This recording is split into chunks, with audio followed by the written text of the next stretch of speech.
Hello there, it is Jo from Minerva, and today I'm showing you a seam finish for an unlined jacket. It's called Hong Kong seaming and it's quite a labour of love, but it's really enjoyable if you want to have a slow sew. I'm making Butterick 6328, which is an unlined jacket. It's a really simple jacket. It's a great place to start if you've not made a jacket or coat before, but you will need to think about what your seams will be like on the inside. Hong Kong seaming isn't delivered in these instructions, but if I can show you now, then you can make this jacket and then take it to the next level. Hong Kong seaming is particularly good if you've got a fabric that frays a lot.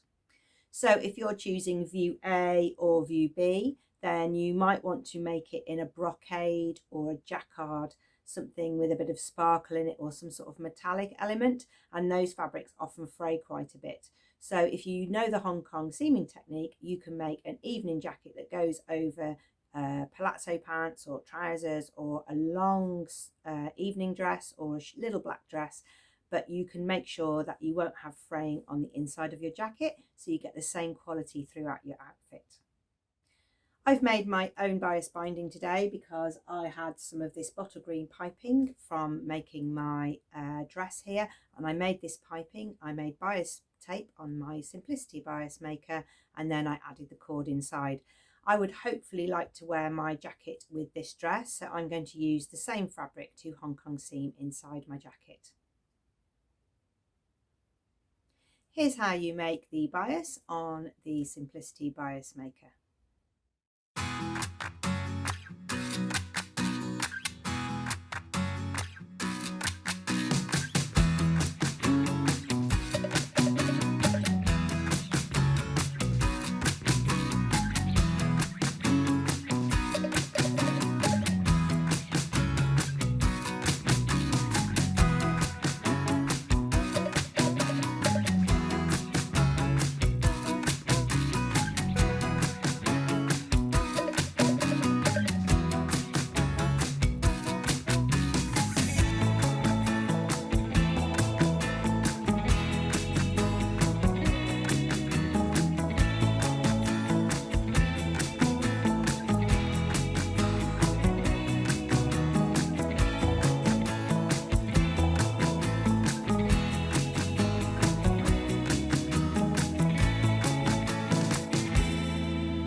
You can, of course, do the Hong Kong finish on your seams once you finish them, but it's easier to get at them when you haven't done them. So if you know this is the finish you want to do, then put the binding on each seam so that then you can just sew it up as normal and you're not trying to then just get the seam allowance and the tape under the machine.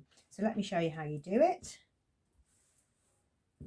With the right side up and the right side of the binding, you're going to attach the binding with raw edges together.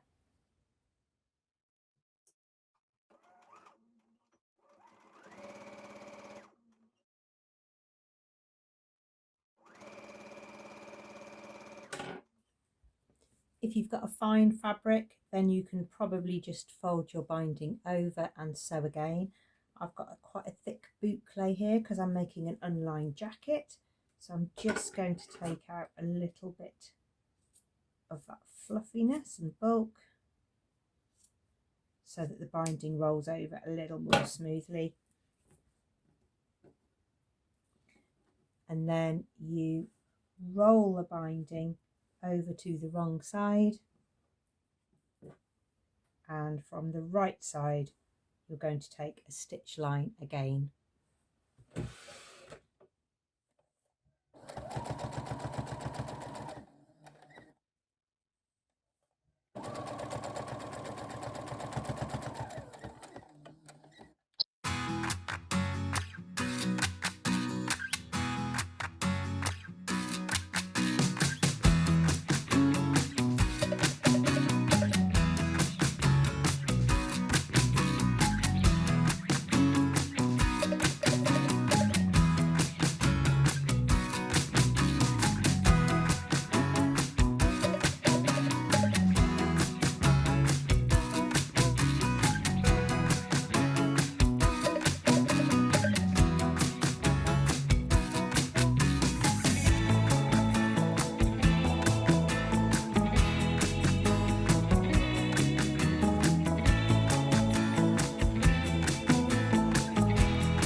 If you're going to Hong Kong seam your sides, then you might want to think about using that same technique on the hem, especially if you're using a really thick fabric. So along the back hem of this jacket, I've added the same bias binding. I'm not going to turn it and cover the seam. I'm just going to attach one side of the seam,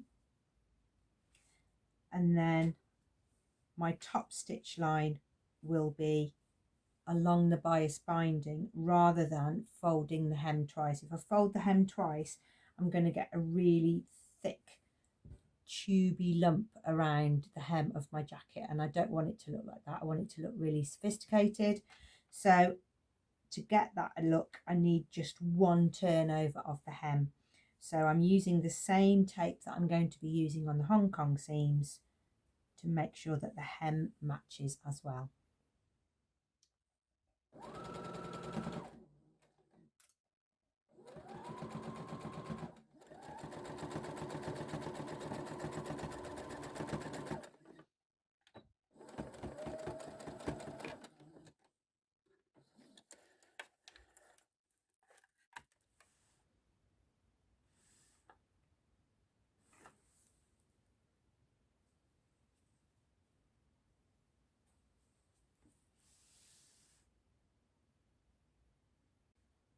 For Hong Kong seaming, you can also really switch up your fabric choice for the inside. So you can use a satin bias binding. So that's good if you're making one for evening wear, or a jacket for mother of the bride, or something for a special occasion. You can also just go really, really funky. So they're not always in stock, so I'm not going to mention one, but go and check out our bias binding. There's all sorts there. There's floral ones, there's gingham ones, spotty ones, ones with cherries on. There's all sorts of bias bindings there, and you can choose one of those to make the inside of your jacket a little bit of a statement. Wearing it with my Christmas dress, it's great. It's got that sort of really nice short shape, which means it's not taking away too much from my dress, and particularly because I'm quite short in the body, then it's just matching that waistline. Inside, I have Hong Kong seams and that nice hemming along the bottom. The sleeves aren't lined, but you could line the sleeves if you were wearing it as an evening jacket. It's got lots of ease in it because the boucle has a little bit of stretch. If you wanted to line the sleeves, you could cut out a second sleeve in lining fabric, slip it inside and hand stitch in the bottom. So that's another option if you wanted to make it easier to slip on over the top of a jumper.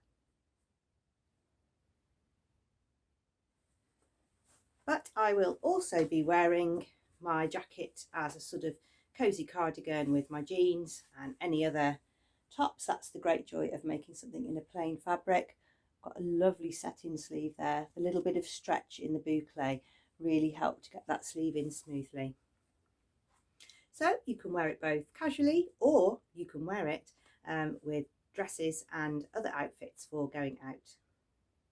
Thank you very much for watching. I hope that means that you can go and choose a jacket pattern, especially if you're new to any kind of jacket and coat making. Then Butterick 6328 is a really good place to start. It's unlined, but of course, along with that unlining and ease you get in construction there, you need to make sure you finish it correctly. So there's a little option for you if you want to have a try. We would love to see any kind of seam finishes you do or hear about them, so you can leave those in the comments below. And we would also love to see any of your jackets and coats or any special makes with Hong Kong seams. Make an account with us, share your makes. You can also look at other Minerva Makers projects and get some inspiration. Do head over there as well for more tutorials, skill ones, sew alongs, fabric reviews, pattern and fabric pairing as well. Thanks very much for watching. See you again soon.